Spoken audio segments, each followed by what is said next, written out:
This clip is brought to you by SaveWithConrad.com.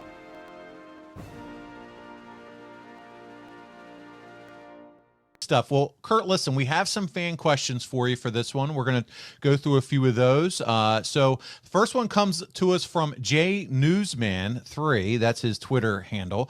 Does Kurt have any fun weight cutting stories? How much have you had to lose in one night or before a weigh-in? And what is Kurt's favorite post weigh-in snack? I always loved an egg sandwich myself. Well, unfortunately, I never cut weight. I can't really tell you what it's like. I don't want to know what it's like. I don't care what it's like. I'm one of those guys that would rather be fully prepared than dropping weight and making another weight class just so I could wrestle the smaller guys. It just didn't make sense to me. Well, no. But my pre-match meal was a big load plate of pasta with grated cheese on it and good Italian sauce. That's what I ate before my tournament. And no, that sounds delicious. Little Italian there, little spaghetti, if you will. Fernando Diaz comes in next. This is kind of a fun question. I get to ask it since he's not here, Conrad. Hypothetically, would you ever consider selling or trading your gold medal to Conrad? If the price is right, Conrad, it's yours. There you go.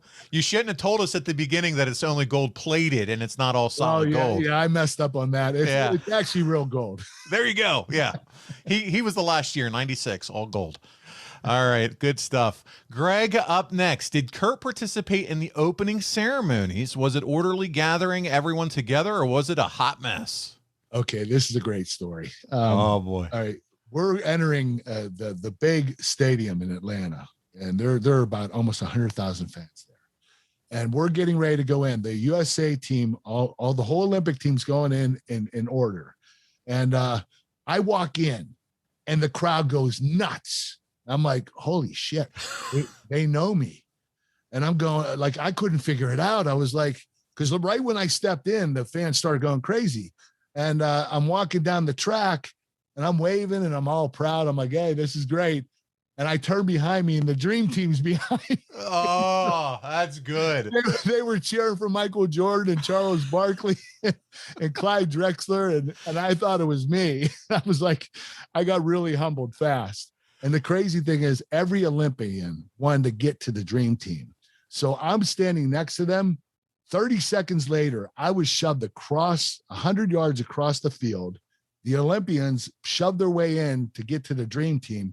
I felt bad for the dream team. They got hounded. It was like, they got jumped. It was crazy. They were all asking for their autographs. And, these guys were the big celebrities in the Olympics. And, the basketball team's always the most popular team. So I do understand that, but it was crazy. I mean, you talk about being humbled, thinking that the fans are cheering for you and it's the damn dream team behind you. Kurt, it could have been worse. While the music was playing, they could have been chanting, "You suck." I mean, that would happen later in life, but unfortunately it happened later. Yeah. Now it's like you embrace it. Oh, thank you. Yeah, now it's pretty cool, right? Right. I love it. All right, up next, Michael Burgett. We'll go with that. He asks, where was Kurt? This is a serious question. Where was Kurt when the Olympic bombing happened? And what are his memories of that incident and aftermath? Well, it was really scary because it didn't happen far from where we were. We were staying at Virginia Tech, their campus, and that was Olympic Village. And the Centennial Park was where the bombing took place. That was just like a couple blocks away. The hard part about it was you knew that a bomb went off, but you didn't know if there were any more. And that was the scary thing, because once one bomb goes off, almost likely there's going to be more that are going to go off. So everybody was on edge. It was a very nerve-wracking time for everybody, especially in Olympic Village. But it's really difficult to get on Olympic Village. They had it pretty secured, and so the athletes were pretty safe. But Centennial Park, that's why the FBI came in and checked everywhere. They wanted to make sure there weren't any more bombs.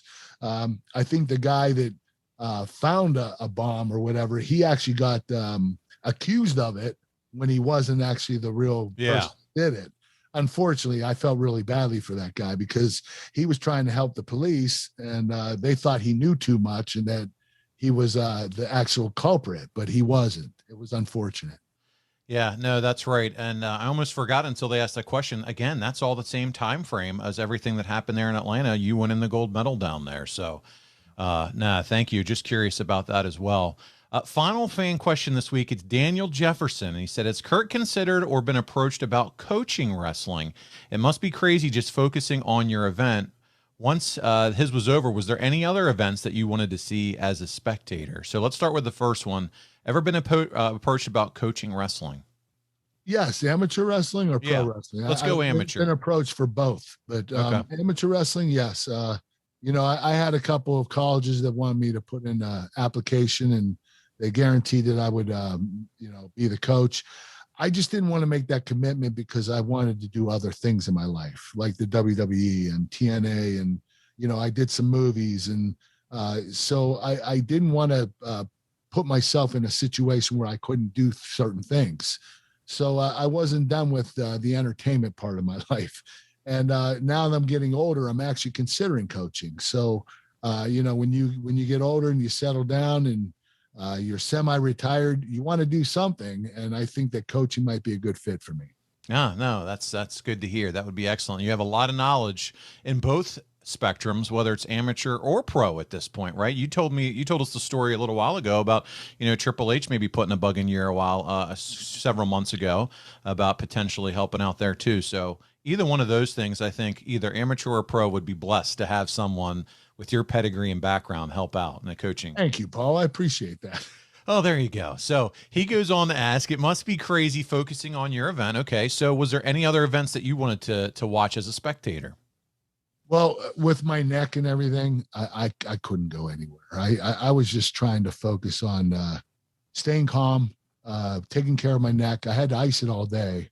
And, I would train in between and, or I would train and then ice in between and, go eat at the cafeteria. I just had a certain game plan and a daily routine that I had to do. And I wish I could have went to some events. That would have been awesome. But I said to myself, hey, you're going to be at a million other Olympics where you're not wrestling. You'll be there present. You'll be able to watch it. Since then, I haven't gone to one damn Olympics. So eventually I'm going to get to it, and I'm going to watch every damn event I can possibly watch because I love the Olympics. Yeah. Yeah. Well, Kurt, listen, that was kind of a really fun look back at you winning the gold medal. Any stories or anything that you feel is important for your audience to know or be aware of or hear from you that maybe we didn't touch on today, maybe a fun experience or something that we didn't get to talk about that you kind of want to wrap this one up with? Well, I think that what I want to say is, when you have a dream and you want to make that dream possible, you need to set small goals and you need to attain those goals, and you have to make them realistic. And the more realistic you get, and the more success you have, you keep going up the ladder of success. And you're going to have failures. You're going to lose. You're going to get injured. You're going to have setbacks, but you have to continue on. You have to keep believing in yourself and keep the focus and stay on the task at hand that you want to accomplish. So I think that what I'm trying to say is don't give up on your dreams ever. Even when things are bad, you got to push through it. No, that's good stuff. You think about it in your daily normal life, and it's easy for whatever reason. I don't know if it's just in DNA, but when something goes wrong, to want to, maybe I should throw in the towel. And if you would have done that, quit. Yeah, it's harder to continue on. There you go. And if you would have done that, you wouldn't have that beautiful gold that you've showed us a few times on the video. So you're living. Conrad, $1 million. It's yours. I love it. Hey, it's Conrad Thompson. Thanks for checking out the podcast here on YouTube. Be sure to hit the subscribe button and the notifications bell so you get a notice anytime we upload some new content. And go save yourself some money right now. If you're in a 30-year loan or you have credit card debt, it's not a matter of if I can save you money. It's a matter of how much. Find out right now for free at SaveWithConrad.com.